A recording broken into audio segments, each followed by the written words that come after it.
Hello and welcome to another episode of Jaxon Talks Everybody with me, your host, Aaron Mashvitz, aka Jaxon Stone. This is episode 128 of Jaxon Talks Everybody.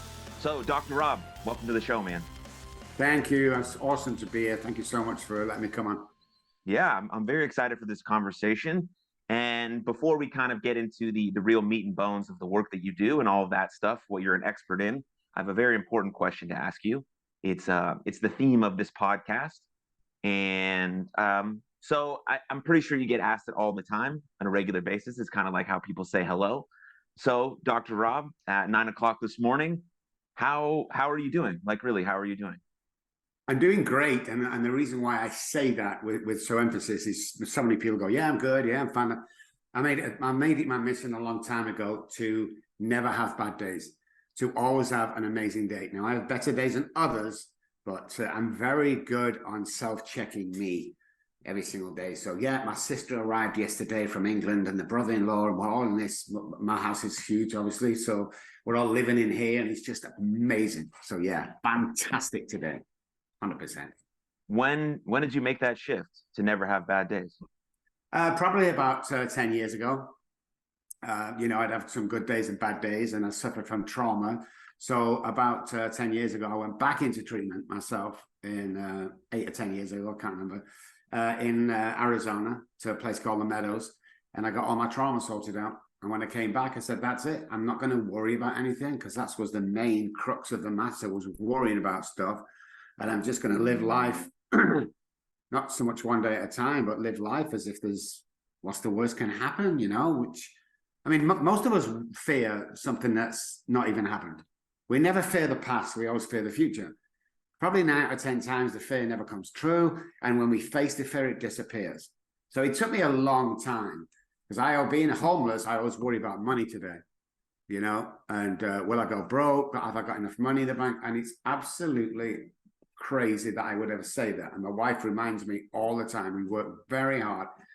We've been together for 9 years, and the business came back 9 years ago after the Meadows. And we just try not. We have 3 English bulldogs, 2 cats.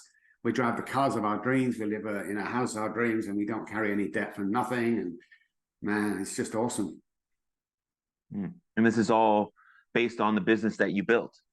Yes. Right. And yes, definitely. Were you running the business that we'll get into it, the business that you have now, before you went back into treatment, and then it kind of skyrocketed after, or was it all kind of mixed together? Well, 10 years ago, I opened. We used to have a small practice out in just past Plano. I'm going to think of the name in a second, but yeah, it was out there. We had a ranch, and we did one person at a time, usually a celebrity or something like that, and then I stopped doing it. I had to kind of break down, come back, met my wife, and then we ballooned out of all proportion when we opened in Highland Park. Is where we opened. It just went crazy. I was back on TV every day. I was back on the doctors once or twice a month. Lots of national TV. So yeah, it went sky high, and we've enjoyed success ever since. Thank God for that. Amazing. And so my first question, I think, kind of as the base layer for everything else that we're going to talk about, because you work in addiction. How do you define addiction? So here we go with the neuroscience that we specialize in. Nobody specializes in neuroscience as we do, because we only specialize in the alcoholic brain with knowledge of the addictive personality. So alcoholics are born, drug addicts are made. I'm just going to say that out the bat. So I just, defining addiction as a whole, cake, food, drugs, sex, porn, is something that we pick up and we do it lots of times. It becomes a habit and it becomes an addiction. Alcoholics are born this way. So the alcoholic, which is a predisposition passed down from generation to generation, if you can't trace it 3 generations back, you probably abuse alcohol and have the addicted personality. So it's passed down from generation. When an alcoholic takes the first drink, 3 years old, 10, 15, 20, 40 years old, you set off the disease and you're on a ticking time clock. And then what happens is the 3 parts of the brain that are different to the normal drug addicts. The alcoholic has the amygdala, that's different. It also has the hypothalamus, which eventually tells us to drink, and the basal ganglia, which is our repetition, strengthening, confirms. And that's where our relapse lies, in the basal ganglia, and not at looking at alcohol or being with alcohol. Alcohol has 1% to do with alcoholism, and the same with addiction. Mm. So alcoholics are born, drug addicts are made. That's what you said. Yeah. Yeah. Very interesting. And if someone has the predisposition to be an alcoholic, that's just based on their family genes, their history, their parents, all of that. And so how would one overcome that if they have noticed that they have a predisposition to maybe to have that sort of inclination? Many people start, as we scream at them all the time, dialogue, dialogue, dialogue. So if you're talking to your 8 or 9-year-old about alcoholism in the family, they stand a good chance it can make their own mind up. I mean, it may skip generations. It skipped 2 generations in my family. Not my brother, my sister, but me is what it got. So most people don't drink with that information. FYI, they're the guys running Google and Amazon and all them huge companies, because the alcoholic brain is absolutely a genius brain. And the other people, we start off normal drinkers. And then we increase our amounts, increase the times, the days, the amount. And then all of a sudden we cross over to that invisible line of drinking alcoholically. And then, unless we get serious treatment, not just booking into any old treatment center out there. There are some amazing ones we work with, but there are a lot of charlatans out there who keep charging little Johnny $30,000 for his 5th time in treatment. So you got to be careful where you go. But yeah, you can fully recover from alcoholism. I am a recovered alcoholic, period. Does that mean I'm cured? 2 different words. Look in the dictionary. Yeah, there's no cure for alcoholism. There's no cure for the common cold or food poisoning. But the doctor said when I got food poisoning, I'm going to give you a simple steps to make sure you never get food poisoning again. Never got it. It's the same with alcoholism. It's a few simple steps out there you got to do, a routine every day, and you'll never drink again. It's not about the alcohol. It's about my trauma. It's about my brain. It's about the way I think about myself and my childhood when I was growing up. So your personal story led you into this work? Yeah, 100%. I was a chronic alcoholic that lost absolutely everything by the time alcohol turned to me. Took my first drink at the age of 9. I'm a musician from a musician type family. And my musical family had me playing bass on the stage at 9 years old. And that's when I took my first drink. I remember it exactly, 9 years old. And that compulsion just started building up from there. But at the time, it was the best thing I ever did, because I was nervous for the first half of the show. Came off. I was so nervous, huge crowd. My uncle gave me half a beer. I drank that beer, and the whole world just changed differently right there and then for me. So I knew that this is what's going to get me through the rest of my life. And it did for a long time. It really did for a long time. And then it absolutely turned on me. Yeah, because I mean, for you were drinking pretty consistently through all of your studies, through your degrees, through your doctorate, all of that stuff. Can you explain kind of how you did all of that, and how maybe people function like this, and then maybe knowing when the problem becomes a problem and you have to do something about it?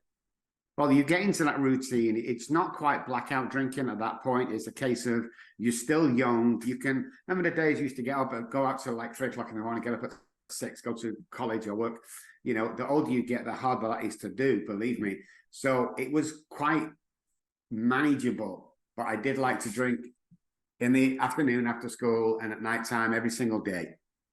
Now, there's a load of stuff that I went through to get to the point where I knew I couldn't stop drinking. And that was when I became homeless. Lost the kids, wife, houses, cars, everything you can imagine. Parents wouldn't speak to me. Brother and sister disowned me. Friends threw me out. Got to it. And I was 14 months on the streets before I fell down to my hands and knees, and I was crying from my belly. And I was crying because I couldn't stop drinking. And it took all of that, because I always thought I was still in control. And there's no way was I in control. Tried treatment centers, tried 12-step meetings, all that stuff. And eventually I would relapse. And that's why I got into the neuroscience of alcoholism, is that there's something here that nobody knows. There's something happening. Why is this, alcohol? I mean, everything I touch turns to gold, usually. But this alcohol kept knocking me on my ass every single time. And that's why I was so intrigued by it. It's why are full-grown, successful men being torn down this? Why are there millions of people every year dying of alcoholism? And all the doctors can do is, oh, you need to go to, 12-step meeting. It's like, I get that, and it's absolutely amazing. But what about the science behind it? We don't have any. That's why I want to break the mold. Interesting. So my question would be then, why is there such a disconnect between the 12-step program and sort of the bridge to actual recovery? Like, why haven't more people caught on? Yeah, I don't think there is a bridge. If we're getting down to brass tacks, the book that was wrote in 1938 and published in 1939 is one of the best pieces of literature I have ever read. And I studied Carl Jung pertaining to the recovery of an alcoholic. So I think what neuroscience does, and here's the crazy part, neuroscience backs up what that big book was saying 80 years ago. So I encourage people to do the 12 steps. I encourage people to read that book because it's very powerful. So in our industry, the first and second edition is public domain. So we actually use that book for references. And, it's like, well, this was called, psychic change many years ago, psychic of the mind and mind change. And now it's crossed neuroplasticity. It's kind of, the science is backing up what these guys have right. So the actual meetings are shit. 98% of meetings I've been through across the world, there's got to be 70-80% who are not alcoholics, just there for different reasons. And what happened to certain 12-step meetings is they buckled under the weight of all these people coming in that weren't real alcoholics. And that's what happened, and it's a shame, but it does. But the fundamental basics of that book is mind-blowing. It really is mind-blowing.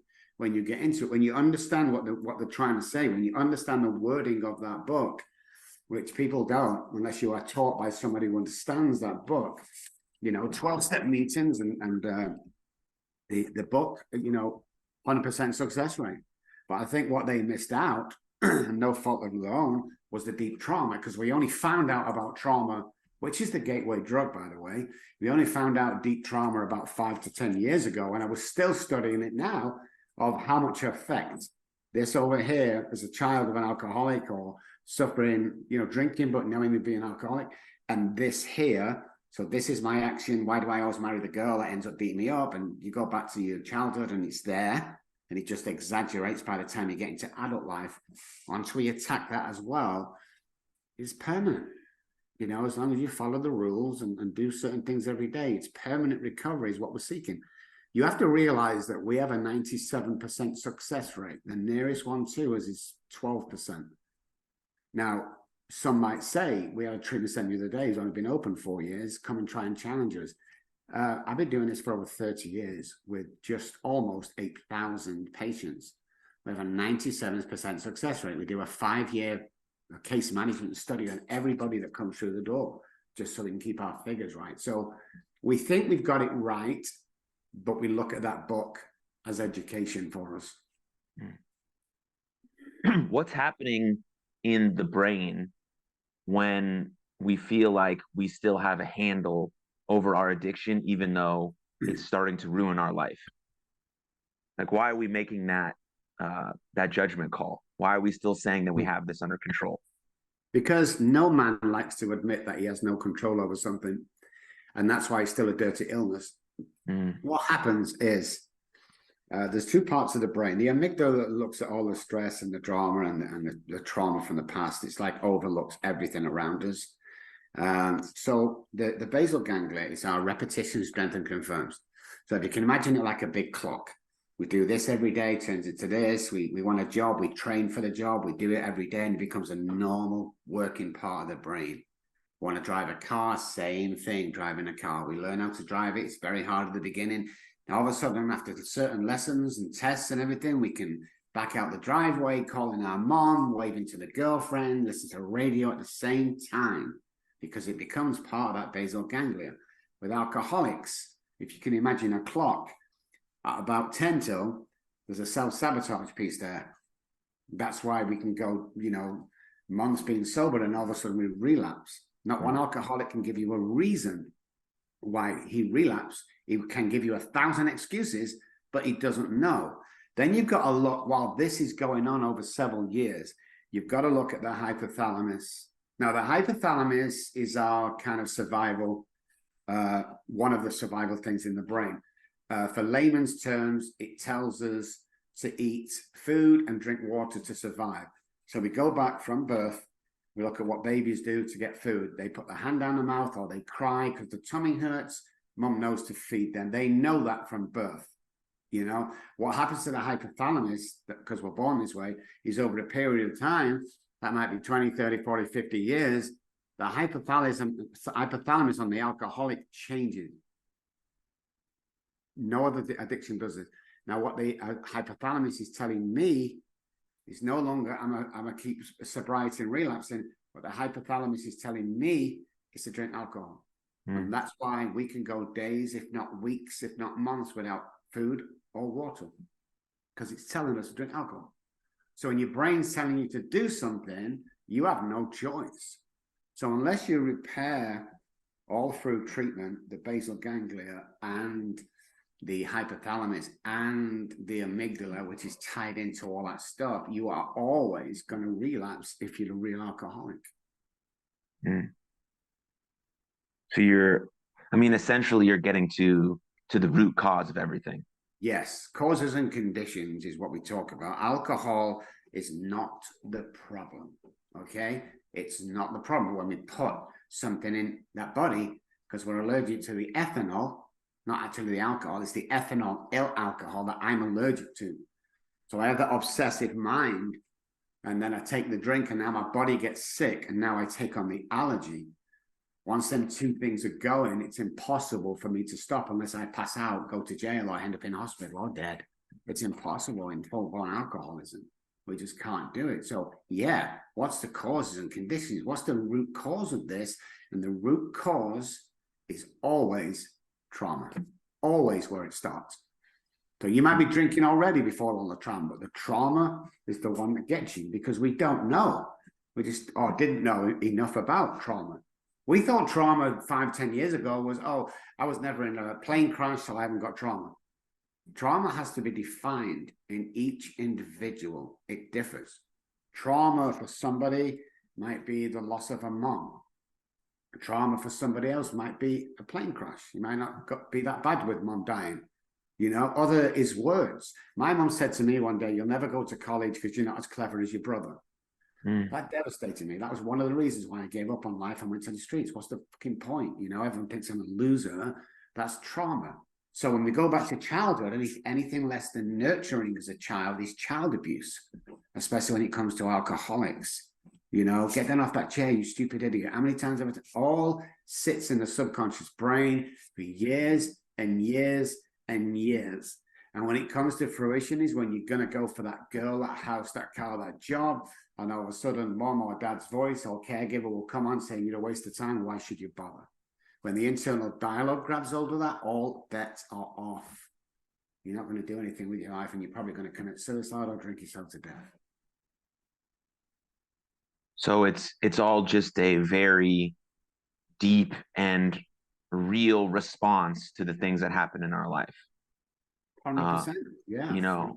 Right? Because it's like I heard Gabor Mate speak about this, and he's basically says that we should sort of, maybe this is not specifically for alcohol, maybe for a different addiction, but sort of thank that part of ourselves, because if we didn't choose this sort of substance to sort of alleviate some of this pain and trauma, then we would have made the other decision more rapidly, like end our own life or do something more catastrophic. We decided to take on this sort of addiction over and over again as a response to something, and then it led to the kind of the spiraling out of our life. But we're still alive then to make that sort of choice to grow or to recover from it. That's just what I heard him say. Do you find some truth in that? 100%. Apart from alcoholics, back to addictions, 100%. I've never heard him. I don't know who he is. I don't follow other people, but 100%. You know, we're so far advanced in our research that people are down here going, what the hell are you talking about? That's not even a thing. We're going, well, it kind of is, because we've kind of got a success rate over here. But I would 100% agree with that. What a great line that is. You know, we catch on to these addictions, we might be dead, you know, if we hadn't done that. I'm a big believer in, you know, different personalities. See, my personality when you attack my wife or my dogs or my family is I will literally put you down and hurt you real bad. Now, if you attack me, I don't know, I can take it verbally, you know, it's not the end of the world. If you attack my friend, I ain't getting involved. So there's that personality that becomes very violent. You know, I grew up on the projects. I know how to fight, and boxing, karate, all that great stuff. Bare knuckle fighting in the early days. But you see, during the streets, I needed that personality. I needed that guy. Otherwise, I'd have died. Today, I don't need him, but he's always there in the background in case something catastrophic happens. So yeah, I love that. Absolutely love it. Yeah, I mean, I work a lot in mental health field, and a lot of young people are having a lot of mental health issues. And one of the things that's been popping up most frequently for me is young girls dealing with self-harm. And so I related what this guy said about addiction to sort of this sort of self-harm behavior. Like, yes, what you're doing isn't the most healthy response to what's happening in your life, but it is better than the ultimate decision of ending your life on sort of this thing. Especially Yeah. for young people, right? They feel like the one thing that happens, that's the end of their world, because they don't have logs of experience to relate it to know that they can overcome it. And so they choose these sort of decisions of self-harm, which is mostly about kind of control, which obviously you know. But then if they sort of honor that part of themselves, like, okay, I can honor this part of myself, I can thank myself for making this decision instead of this decision, there's so much room now to recover and grow and expand their self into their highest version. So I think that's quite important. Yeah, definitely. I mean, there are millions of ways to recover depending on how far down that scale you've gone. So we do it our way, but we're open to everybody else. We just want this to everybody get through the teens and the 20s and 30s, survive and have a great life. Because that's the other thing we don't know. We don't know how powerful we really are as human beings. We're born with $1 million minds, but we end up hanging around 10-cent minds. You see, we got to look at our childhood again and go, hey, what happened to them dreams and aspirations when we were kids? What do you want to be, Johnny? An astronaut. What about you, Johnny? I want to be a carpenter. I'll tell you what happened to them. Our friends and family kicked it out of us. Don't be stupid. You can't do that. Don't be silly. You can't do that. It's like they're all were born this way with. I have a video that's inside the brain watching the neural pathways connect.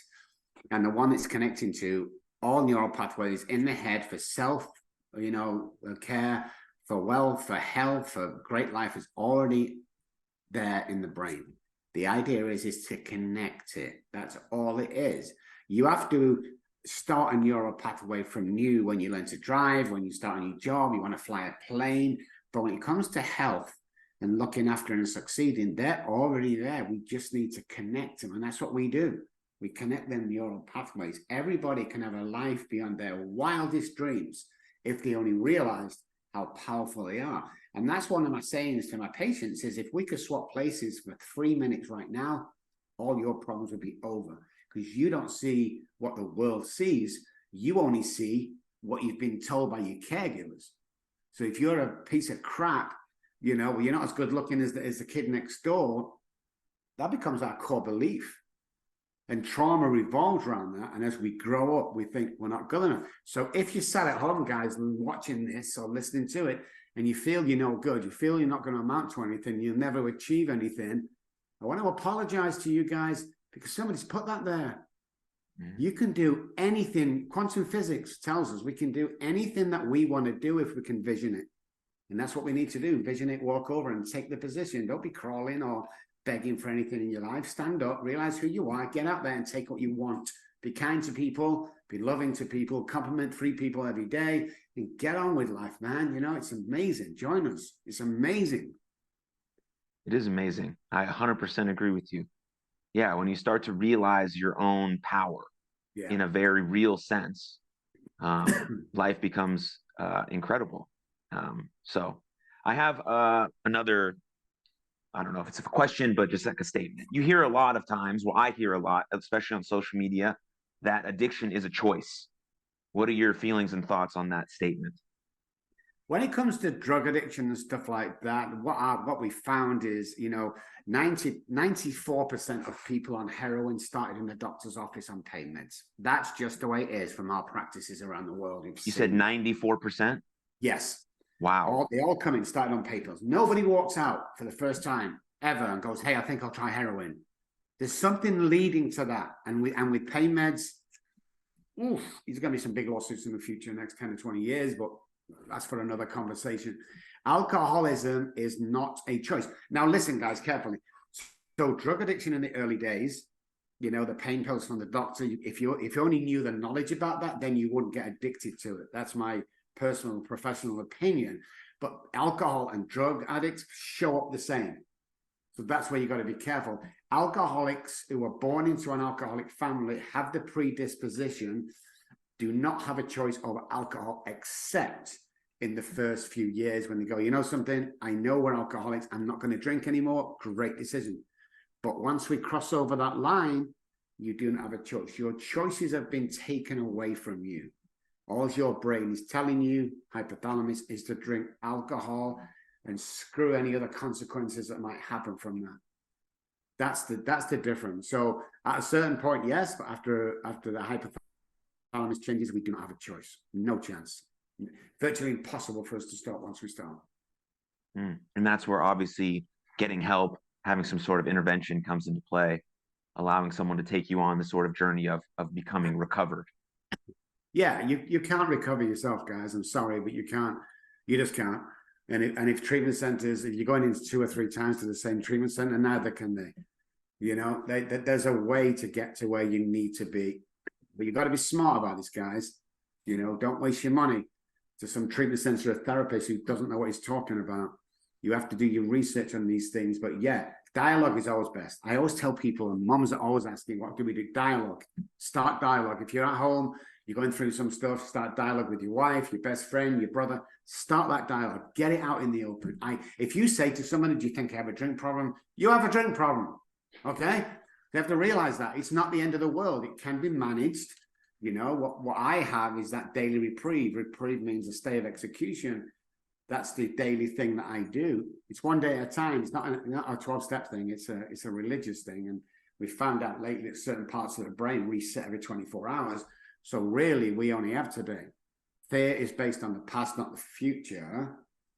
Trauma is based on the past, not the future. And the fear is also done the same. You've got to clear that up before you go forward and realize that fear isn't real. We put ourselves through that. And the only reason we put ourselves through that is because of the trauma that we've suffered in the past. Whether we've come out of the house, tried to get a job, parents telling us you're rubbish, you can't, so you don't get the job. If you don't clear that trauma up pertaining to that job, then when you're in your 30s, 40s, 50s, you go for that job, your internal dialogue will tell you no. 90-something% of communication is nonverbal. So if you're walking in there, slumped over, head to the ground, even though you want the job, it'll be amazing. You don't get it. That's the reason why. You really have to go back with somebody who deals in trauma and addiction and alcoholism to get the best result for you. Because this is about you. It's not about anybody else. You're not doing this for your wife, your kids, nothing. You do it for yourself. And I've seen so many. We put families back together. That's what we do, right? We put families back together. I went to take on 5 patients. 4 out of my 5 patients, as we stand today, are not alcoholic or addict. They're just lost in trauma and the family split up. And they just want the family back. Because it's not about alcohol or drugs, It's all about my internal workings of the internal mind, which sits inside the brain. 2 entities, by the way. One is energy, and you can't see it, you can't feel it, you can't. But the other, obviously, you can feel the brain. But the mind and the brain are together working. Life takes on a new meaning, man. It's freaking awesome. Amazing. So what if I have a loved one who is deeply struggling and I see them, but they are not receptive to the words I'm saying? Is there any sort of steps I can take, or I know it's an individual journey. I know they have to come to terms with their own illness and disease and alcoholism, whatever they're dealing with, and then make that steps themselves. But as a loved one, is there any way I can be a sort of a vehicle to move them towards seeing what they need to get done? Yeah, once again, start that dialogue. You know, we think you have a problem. If he doesn't want help, uh, then there's nothing you can do. Let him drink, let him take drugs, nothing you can do. You'll just become the enemy. But what we have to do is look at there's a fine line between helping and enabling. So you've got to look at that. The best thing my father ever did, who was a quiet man, who never really spoke a lot, was throw me out of my parents' house at 10 or 11 o'clock at night with 20 pounds he gave me, and he closed the door. That saved my life.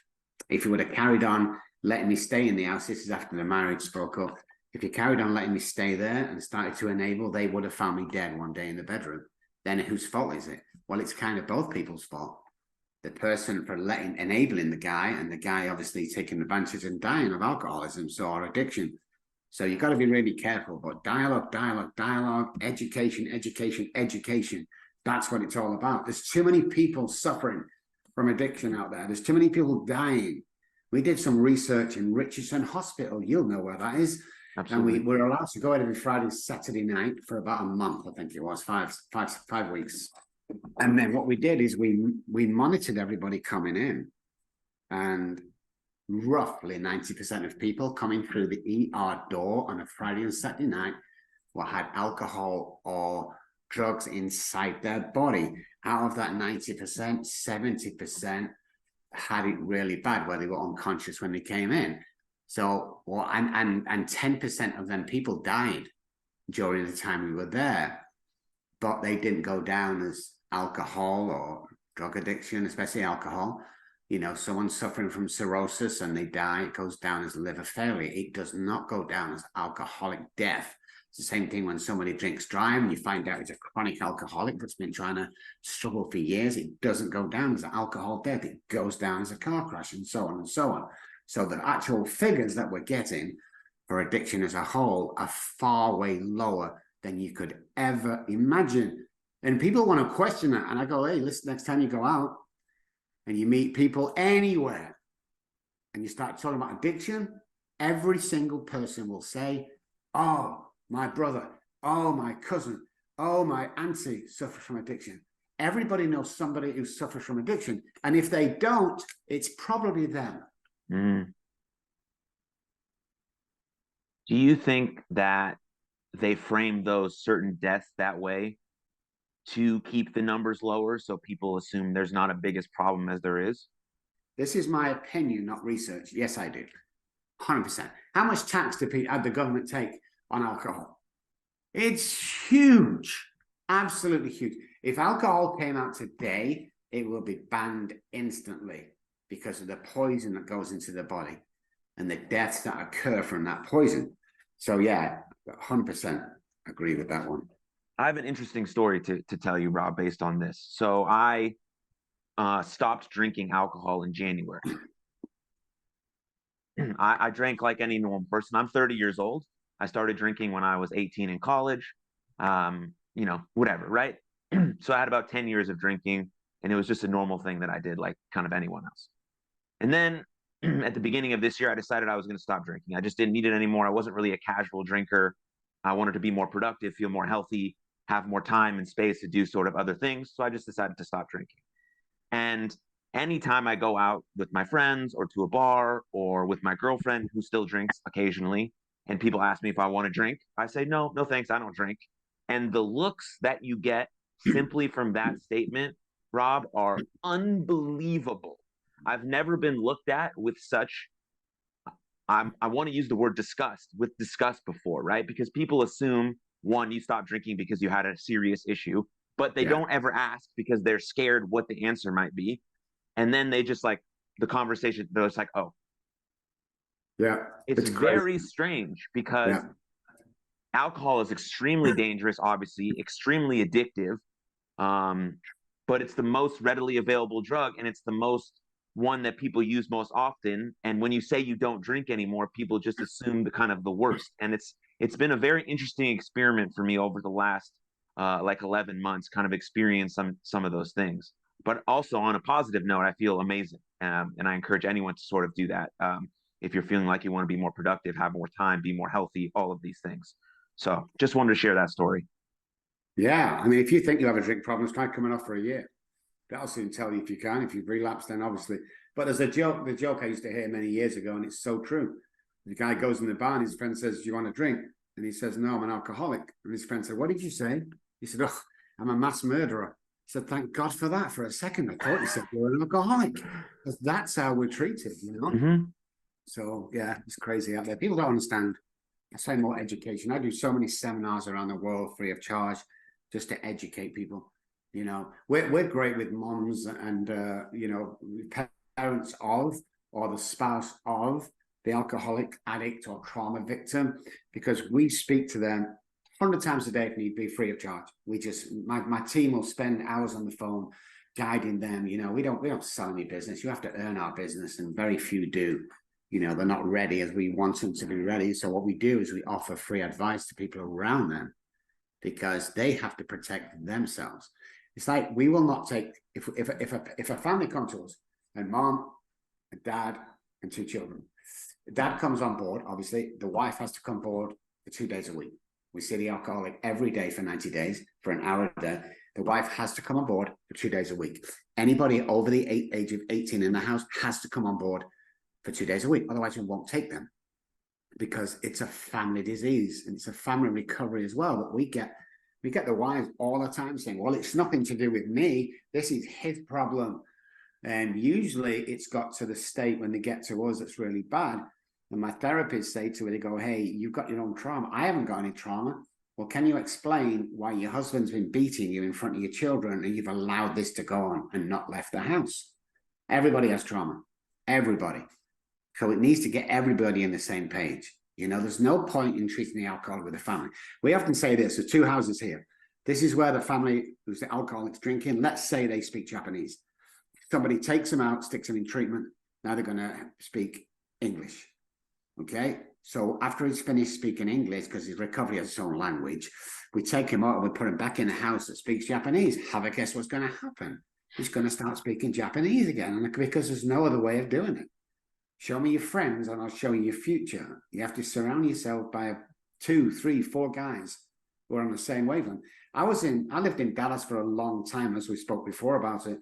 I said one day about 6, 7 years ago, I said to my crew, I said, hey guys, I'm thinking of writing a book. One started laughing. The other one said, don't be so silly. You have to be an author. And the other guy said, I don't know too much, Rob. It takes a long time. I didn't write a book. Came to San Antonio 2 or 3 years ago, got a new posse around me. I said to them one day, hey, I'm thinking of writing a book. One said, oh my God, I thought we already had books out there. The other guy said, oh my God, I would buy that in an instant. So I wrote a book.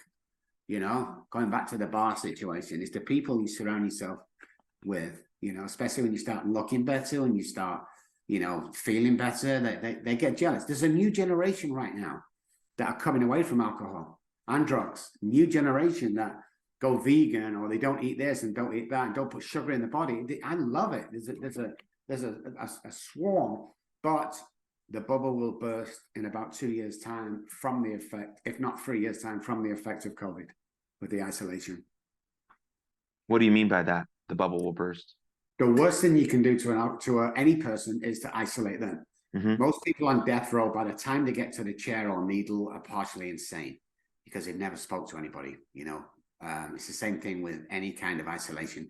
So what we had to do is we had to isolate ourselves and cover our faces, so no identity with another human being. Even when we go out, we could only see the eyes, which you take no notice of, which the eyes are part of the brain. Just in case anybody doesn't know, it's not the eye, the optical nerve in the brain. What happened during our lifetime and, you know, generations is the brain started to bulge out, and that's where they get our eyes from. They're connected to the brain, which is why we use it in brain spotting and stuff like that. It's like, this is the way forward, you know, and everybody needs to be doing this, and everybody needs to stand up and go, hey, if you're not confident enough in the first, just go, hey, I'm allergic, or hey, I just can't do it right now, or hey, I'm back at the gym training, and, you know, all this stuff. But I got sick of that, you know, I got sick of making excuses. So I came out loud and proud some 8, 9 years ago. Like everybody knows who I am. Going 12 step in, my name's Robb Kelly. Oh, you don't have to say your second name. First of all, shut up. You can't tell me what to do in these rooms. And secondly, I'm always going to say my second name. The only thing I don't do on TV is mention the 12-step meeting that I go to. But you can easily find them, guys. It's right at the front of the telephone book. You know, that kind of thing, because it's press and confidentiality and anonymity. I don't use anonymity, but I so value everybody else that does, you know? Yeah. I mean, the world would easily be a much better place if their alcohol didn't exist. Can you imagine? I mean, be incredible. Yeah, it would, you know, but part of our situation. I mean, look, you were saying before about not drinking and stuff. From where I come from, back in Manchester, England, working class, lower working class, there was a tradition. You went to the pub after work. You had a few beers with the lads on a Friday. Saturday night, you took the wife out drinking, and Sunday afternoon, you drank before work the next morning. That's what you did in working men's clubs and pubs. If you went in there and said you don't drink, they would not trust you. You would be outcast from their little clans because they didn't trust you, or you might be an undercover cop. It's just crazy stuff that used to happen in my day. Is I stepped out of that because I had to. I died. I tried to commit suicide 7 times on the streets. I died twice. They brought me back. I should have died 1,000 times, but people found me. I slipped my wrist. Somebody, it was just ridiculous the amount of times. So I got sick of trying to hide that stuff. But I just wish more education would happen. It's like legalizing marijuana. Hey, I'm all for that. Don't get me wrong. You do whatever you want with your own body, but tell the guys what they're getting into. Tell them the side effects of cannabis. Tell them long-term effects of cannabis. Okay, and when you do that, Mr. Government, go and do it. Legalize anything you want. Just educate the public about what they're getting into, because people don't. Weed is just weed. It is. You know, I'm gonna say something I've never said on any other show or on any other show or outside this body. Is I would rather you take weed than drink. I would take weed every single day over any drug. Believe me. Yeah, but you have to know what you're getting into. And we don't know the long-term effects of weed. We don't know the long-term effects with lots of stuff out there that's addictive. You can be addicted to the gym. Mm-hmm. You know, you might get really good, you get back in shape. But listen, I've heard this thousands of times. If you're going on vacation with the family and the first thing you ask is, has it got a gym there? You have a problem. You know, it's all about balance. You got to balance out this stuff. I mean, I've just lost 100 pounds over the last 11 months. I decided that when I was 60, which was last year, or year before, that if I wasn't happy with my life, and when you start getting a bit of money and you start doing crazy things like not going to the gym and getting bigger houses and eating more and all that crap, and I put a load of weight on, and I ended up 320 pounds is what I ended up. And when I was 60, I thought, I'm done with this. You know, I'm done with it. So by the time I was 61, which is birthday's just gone, I wanted to lose at least 70 pounds. So, you know, I got into it. Really got into it, and now drinking obviously helped. But yeah, I lost almost 100 pounds, and I feel like you feel. I feel amazing every single day. I mean, practice what I preach. You know, I love that, because I was telling people to do stuff that I wasn't really doing, eating healthily. You know, there's a load of new science come out about the body that really needs looking. It's like oxygen. Oxygen. People just go, oh yeah, just breathe it every day. We only breathe 25% of our lung capacity every day. That's all we do. We don't fill our lungs up in our body. When oxygen is present in the body and the brain, any diseases like cancer, like growths or any sort of illnesses, especially terminal, can't grow while oxygen is present. Period.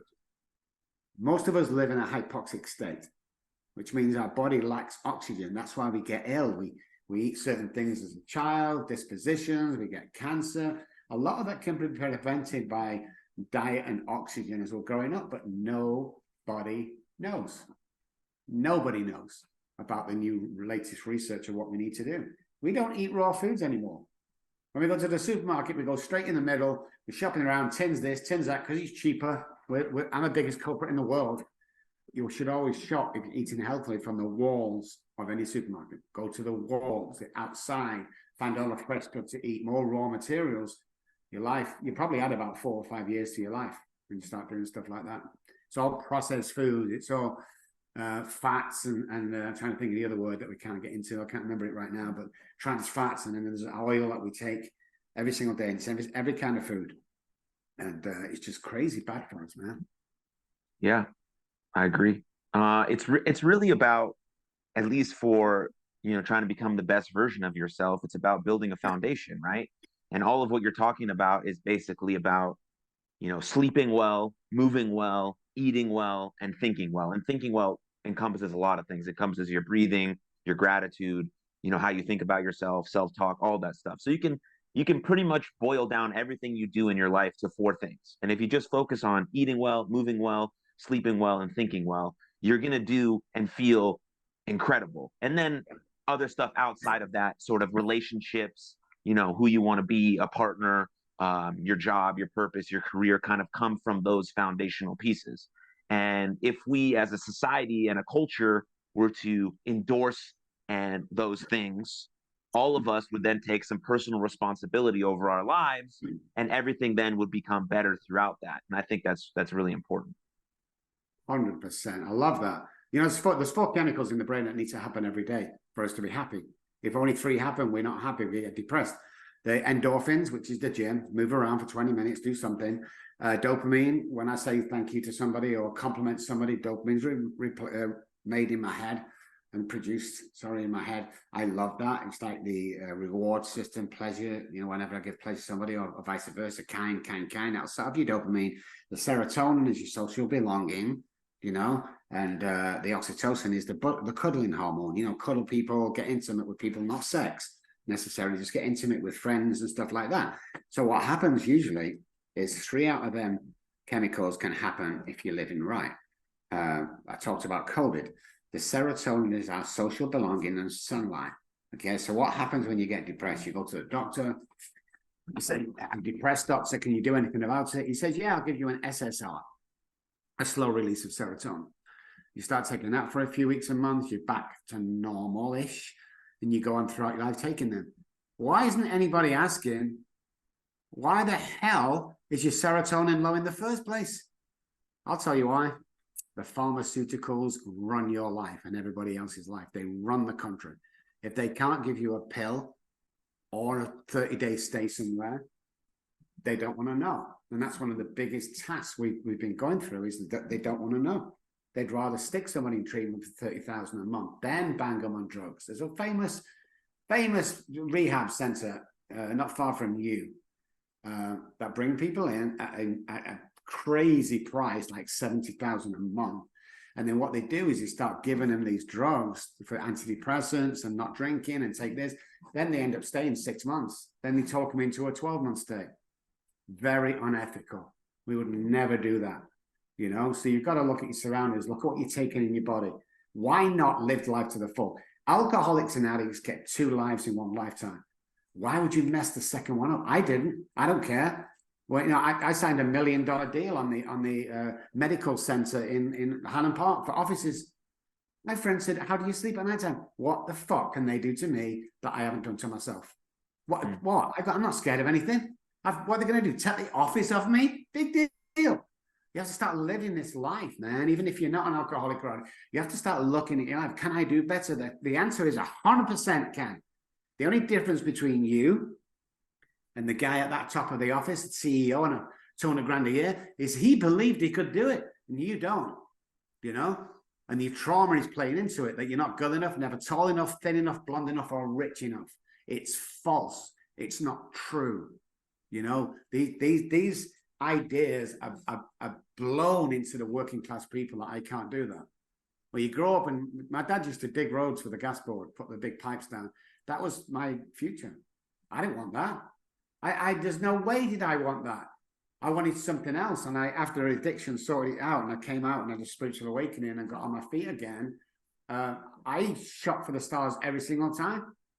It's like, well, we start this practice. Now we have 4 practices around the world. You can live your dream. I have a famous saying, I'm dreaming of living instead of living. I'm living the dream instead of dreaming of living. Because that's all I did on the streets. I used to walk past people's houses, see them all gathered around for tea or dinner, and think, oh my God, I would love just once to be able to do that. I was dreaming of that living, and you got to turn that shit around, man. You know, you got to start living the dream. Everybody, unless you have a brain illness or really illness that you can't get around, everybody can do this. If I can do it, anybody can, by the way. And a lot of people say that, but it's true with me. How'd you come off the streets begging and fighting every day for your life, begging for money and food for over a year to where I am today? It's virtually impossible, people say. No, it's not. It really isn't. Get a higher power, get a God, supreme being, Uncle Jimmy up there, whatever it is to believe in, and go forward under the impression that they're looking after you, and get rid of that trauma, get rid of that fear as you move forward and you watch your life start taking off. I will guarantee it. Otherwise, I'll say, if you start to do this, guys, and you don't, I'll send you $100. I'll send you $200 if it doesn't happen, because it does. It's the way the human body works from the brain. You don't have a choice over it, by the way, guys. If you follow what me and Aaron was just talking about, you don't have a choice but to be happy. You don't have a choice to improve your life, because it happens. That's the way we're supposed to live. Mm-hmm. We're not supposed to live in fear. Watch the TV. Oh my God, it just started warring. Oh my God. If you turn the TV off in your house, the news off in your house, and just watching the nice little thrillers and dramas you like watching, turn the news off, 80% of your problems will be done overnight. What we see is how we feel. Make things happy around you. Build your own lifetime. When me and my wife got married 8 years ago, because we've both been through some shit marriages, we had an argument 2 or 3 days in after our marriage about something stupid. And she says to me, because I said, this is bullshit. I'm not doing this anymore. And she said, that's the way marriage is.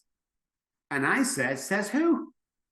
Who's making these rules? I don't like these rules. We're going to change the rules of marriage. Everybody that sees us together, everybody that comes to the house, because we have a lot of people at the house, we just want a marriage like you and Janet. You can have one. Make your own rules up. I'm surprised she hasn't come in the office and threw a sock at me, something like that to put me off, because usually when I'm on live TV, we laugh, we dance in the bathroom, we joke. Make your own life. There's not a lot of rules around here. You can start making your own rules. Be the best father, best son, best husband. I want to better myself. If you earn 30 grand a year, guys, start hanging around the guys that earn 40 grand a year. You'll be earning 40 grand a year in no time. Again, show me your friends, show me your future. Create that world around you that will build you up and take you to the next level, and build people up all the time and compliment people, because nobody knows. About 4 years ago, I'm in the office at Dallas. They've got a new nurse there. We've got a staff of 15. Guy comes in, suicidal, first session. Suicidal. He told them I was going to kill myself this morning.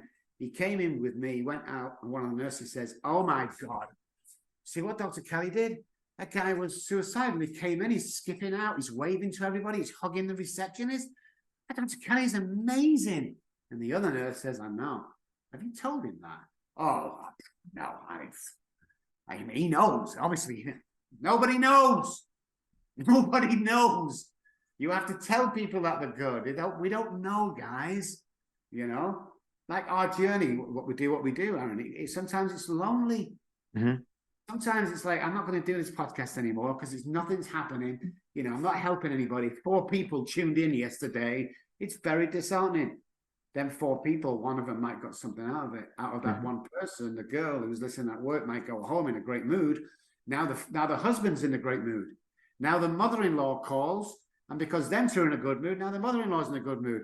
Then the husband, and it just goes on and on and on and on. It just hundreds of thousands of people we affect a week or a month because of the ripple effect, and that's why we have to stay true to our cause.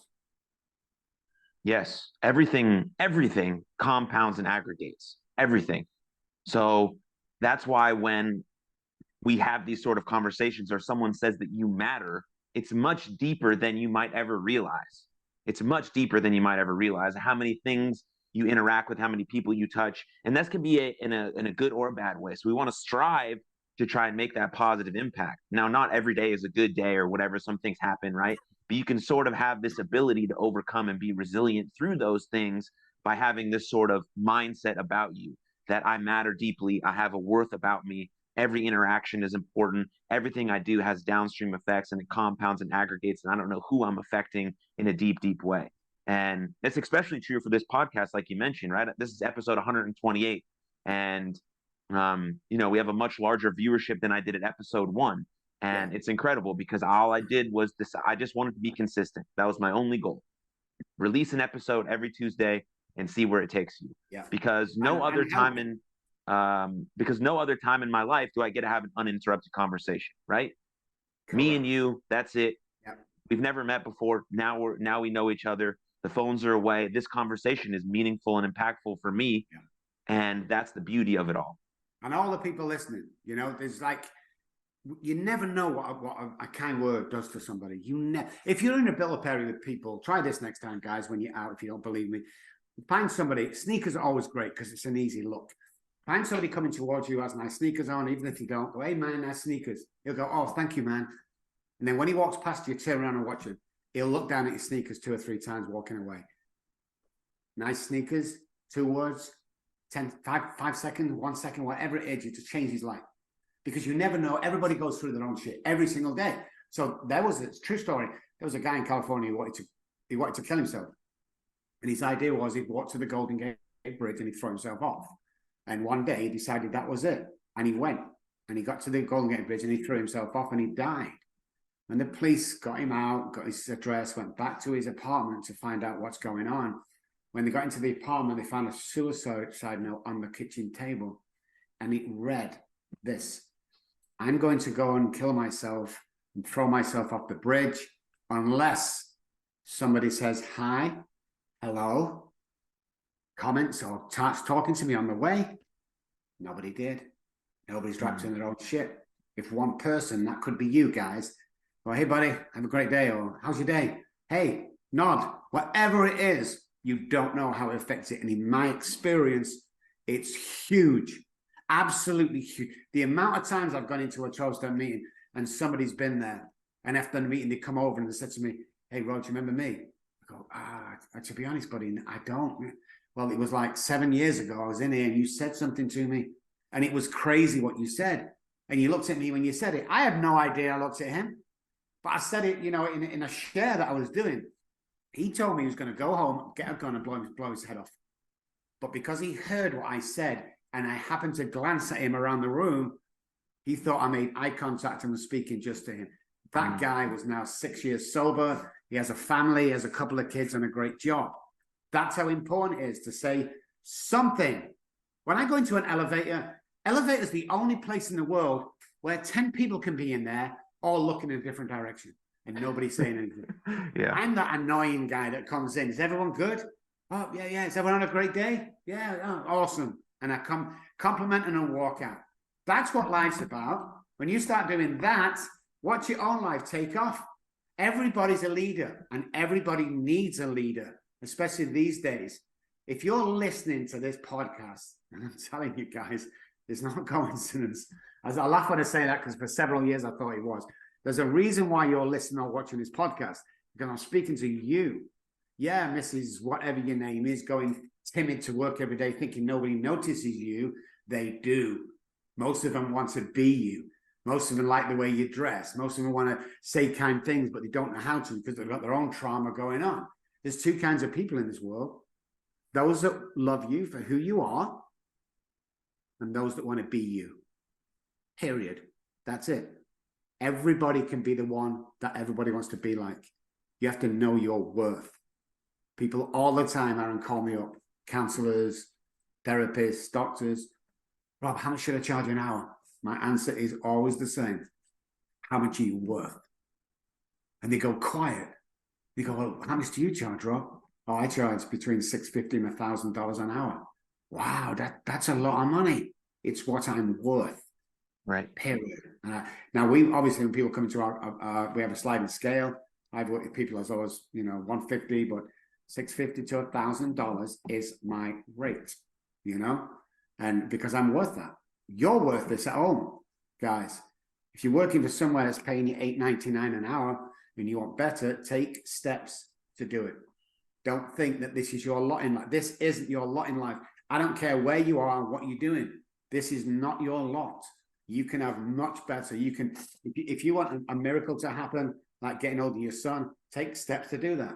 My youngest daughter to this date has never contacted me. She was one when the authorities took them off me because I was been in a stupor for a couple of days and not been fed or changed diapers. But my 3-year-old, 2 or 3 years ago, contacted me on Messenger. And I couldn't believe it. After all the 20 odd years, I flew back over there, me and my wife on the next plane.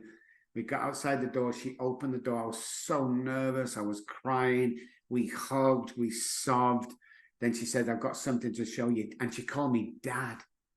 Oh, my heart nearly broke. I went into the living room. She handed me my 3-month-old granddaughter. These are the things that happen in recovery. These are the things that happen when you start being kind to people. If you're in a shit place one day and you just think the end of the world, first of all, you can start your day over even at 10 o'clock at night.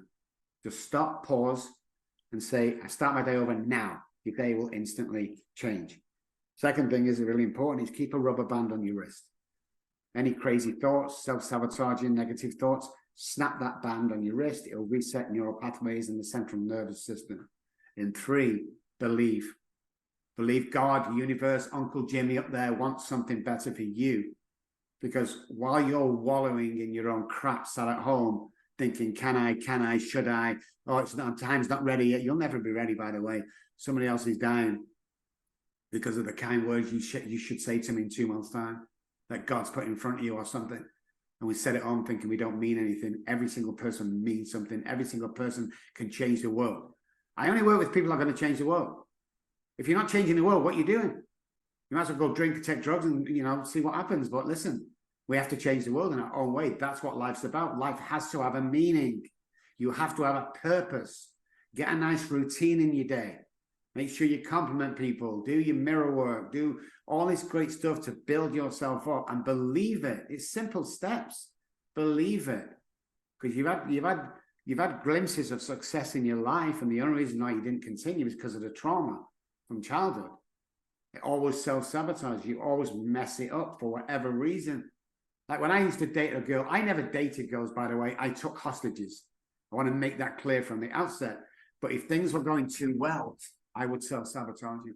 And I get that a lot with women, is when they're brought up in an alcoholic family and they see dad hit mom or be terrible or shout at her or disregard that she's even there, the baby or the young girl will grow up expecting that to be the norm. Okay. So if they go into a chaotic, dysfunctional marriage, they find that comfortable. What they will, and they'll stay there way beyond they should do.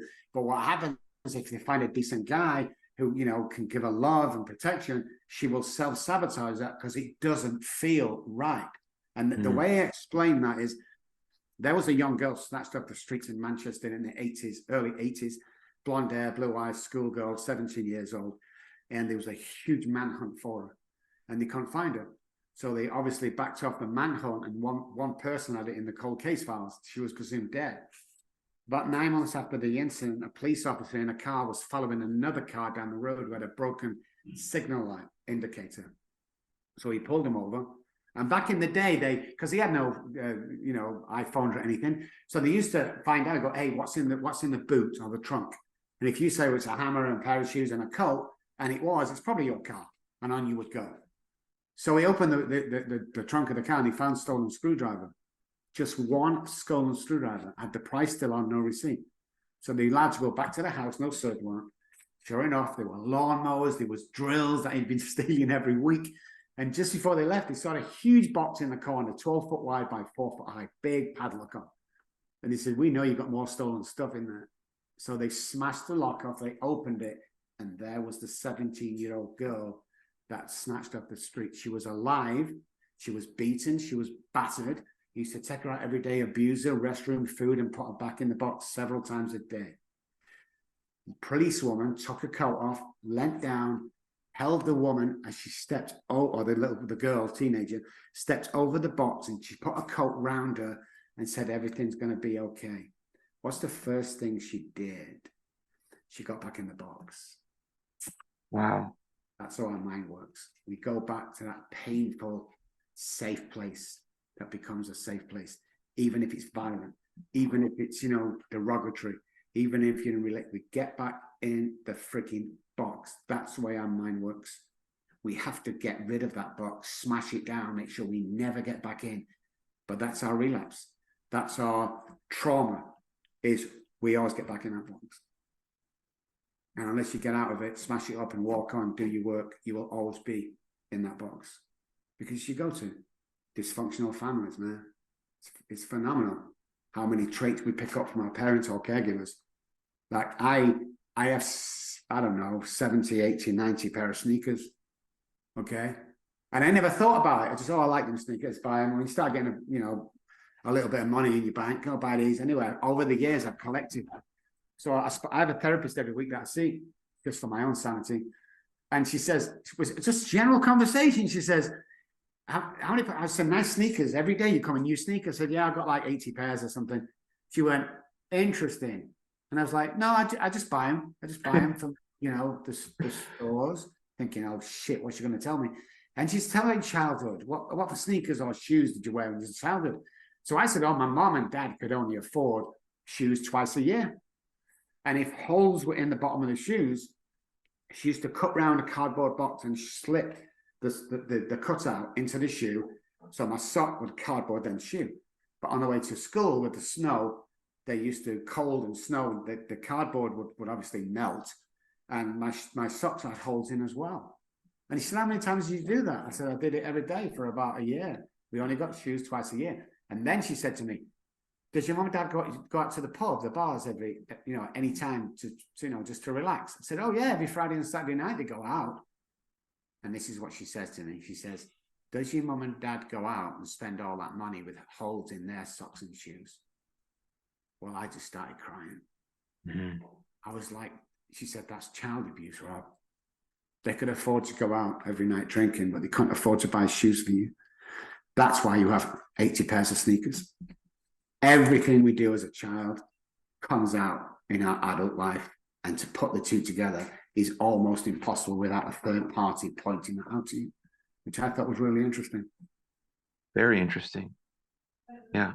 Thanks for sharing. Thanks for sharing all your knowledge and insight. That was awesome. I have one final question for you, Dr. Robb. So imagine that you were going to be able to put up a billboard and 1 million people would see this billboard every single day. What would you put on that billboard?